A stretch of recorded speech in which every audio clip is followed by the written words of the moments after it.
মেয়েদের সাথে এই ধরনের ব্যবহার করবে কেন?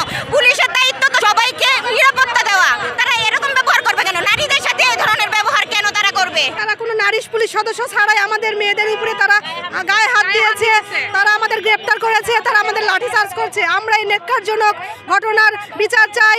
আমরা ডক্টর মোহাম্মদ ইউনূস স্যারের কাছে জানতে চাই, আমরা এই জন্যই স্বৈরা শাসককে দেশ থেকে বিতাড়িত করি নাই, আমরা পুলিশের মার খাওয়ার জন্য দেশটাকে নতুন করে গড়ি নাই। পুলিশ আমাদের অনেক ভাইদেরকে তুলে নিয়ে গেছে এবং আমাদের উপরে বুলেট ছাড়ছে। ওরা কয়েকজন অনেকেই আহত হয়েছে, মেডিকেলে নিয়ে গেছে। ওরা অন্যায়ভাবে আমাদের উপরে হামলা করতেছে।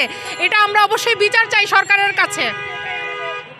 যেখানে সনদ উল্লেখে রয়েছে যে ভাইবার কোনো নাম্বার যুক্ত নেই, সেখানে আমাদের কিসের ভিত্তিতে আমাদের ফেল করালো, ওদের কিসের ভিত্তিতে পাশ করালো, এটা আমরা জানতে চাই। তার জন্য আমাদের এই আন্দোলন, আমাদের সনদ চাই, আমাদের কোনো দাবি নেই, আমাদের একমাত্র দাবি আমাদের সনদ চাই। থেকে আসলে শান্তিপূর্ণ কর্মসূচি পালন করছি। হঠাৎ করে পুলিশ ভাইরা আমাদের সাথে কোনো কথাবার্তা না বলে, আমাদের সাথে কোনো আলাপ আলোচনা না করে, কোনো সতর্কবাণী না দিয়ে হঠাৎ করে পুলিশ আমাদের উপরে সাউন্ড গ্রেনেড, এবারে টিয়ার শেল, জলকামান, এমনকি আমাদেরকে রড এবং পুলিশের হাতে যে লাঠি আসছে লাঠি পেটা করেছে। আমরা এনটিআরসি এর মাধ্যমে পরীক্ষা দিয়েছিলাম। আমরা 18 লাখ পরীক্ষার্থী ছিলাম। সেখান থেকে আমরা মাত্র 5,000 প্রিলি পাস করেছিলাম। পরে রিটেন পরীক্ষা দিয়ে আমরা মাত্র 83,000 টিকেছিলাম। এনটিআরসি এর শূন্যপদ রয়েছে 1,822টি, যা ষষ্ঠ গণ বিজ্ঞপ্তিতে চেয়ারম্যান স্যার প্রকাশ করেছেন। তাহলে স্যার আমাদের এই 83,000কে না টিকায়ে কেন 60,000 টিকিয়েছেন এবং বাকি পদসংখ্যা তিনি কি করবেন? তিনি কি শিক্ষা বাণিজ্য করবেন? জলকামান দিছে, আমাদের ভাইদের গ্রেফতার করেছে, আমাদের ভাইদের মেরেছে, বোনদেরকে আক্রমণ করতেছে, মেয়েদের উপর আক্রমণ করতেছে, মেয়েদের উপরে পুলিশেরা মেয়েদের উপর আক্রমণ করছে। এখানে এই পুলিশের ভিতরে এখন আওয়ামী লীগের দোষরা এখনো রয়েছে, এখন এর থেকে আওয়ামী লীগের দোষরা বের হয়নি, এখনো রয়েছে। এখানে সে আগের মতো জুলাই গণঅভ্যুত্থানের আগের যেমন পুলিশ ছিল সেই পুলিশ একেবারে রিটার্নে পাশকৃত উনি 60,000কে সার্টিফিকেট দিচ্ছে, আমাদের এই বাকি 23,000কে কেন দিচ্ছে না তার জবাব নিতে আমরা এখানে এসেছি। আমাদের একটাই দাবি, আমরা সনদ চাই।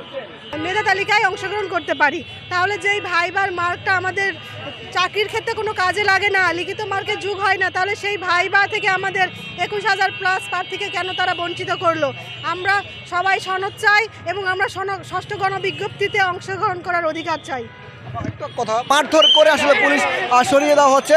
এনটিআরসি আন্দোলনকারীদের উপর লাঠিচার্জ করছে পুলিশ। এই মুহূর্তে আমরা দেখতে পাচ্ছি মারমুখী আচরণে দৌড়িয়ে পুলিশ পিটছে। আন্দোলনরত যে এনটিআরসি পরীক্ষায় ফেল করা, যারা ফেল করেছেন তাদেরকে পুলিশ দৌড়ে আসলে পিটছে, মারধর করা হচ্ছে, তাদেরকে মারধর করা হচ্ছে। ওইভাবেই কিন্তু আসলে আমরা দেখতে পাচ্ছি। সনদের রিটেন পরীক্ষায় 100% মার্ক পেয়েই আমরা রিটেন পরীক্ষা পাশ করে সনদের অধিকার পাই। সেই অধিকার আদায়ের জন্য আজকে আমরা রাজপথে আসছি। যতক্ষণ পর্যন্ত আমাদেরকে এই সনদ না দেওয়া হবে আমরা এই রাজপথ ছাড়তেছি না। এনটিআরসি নিয়োগ পরীক্ষায় ফেল করা শিক্ষকরা বারবার জড়ো হওয়ার চেষ্টা করছে, পুলিশ তাদেরকে ধাওয়া দিয়ে সরিয়ে দিচ্ছে। জাতীয় প্রেস ক্লাব এবং আশপাশের এলাকায় তারা জড়ো হওয়ার চেষ্টা করলে রমনা জোনের পুলিশ তাদেরকে সরিয়ে দেওয়ার চেষ্টা করছে। এই মুহূর্তে আমরা দেখতে পাচ্ছি পুলিশের পক্ষ থেকে তারা জড়ো হওয়ার চেষ্টা করেছে, পুলিশের পক্ষ থেকে তাদেরকে সড়ক থেকে এবং বিভিন্ন ফুটপাথ থেকে তারা অবস্থান করছে, তাদেরকে সরিয়ে দেওয়া হচ্ছে। এই মুহূর্তে আমরা সেটিই দেখতে পাচ্ছি এবং সকালবেলায় তারা এখানে জড়ো হয়ে সড়ক অবরোধ করলে তাদেরকে একজন শিক্ষককে এখানে আটক করা হয়েছে, তাকে ধরে নিয়ে যাওয়া হচ্ছে, তাকে ধরে নিয়ে পুলিশের প্রিজন ভ্যানে উঠানো হবে এমনটাই জানানো হয়েছে। তবে এই মুহূর্তে আসলে আমরা দেখতে পাচ্ছি নারী শিক্ষকদেরকেও সরিয়ে দেওয়া হয়েছে, আরেকজন শিক্ষককে আটক করা হয়েছে। আসলে কয়েকজনকে এখান থেকে আটক করা হয়েছে। এর আগে জল কামান নিক্ষেপ করা হয়েছে, টিয়ার সেল নিক্ষেপ করা হয়েছে। আমরা দেখতে পাচ্ছি এখনও যে ফুটপাতে তারা জড়ো হয়েছে এবং তাদেরকে কিন্তু সেখান থেকে সরিয়ে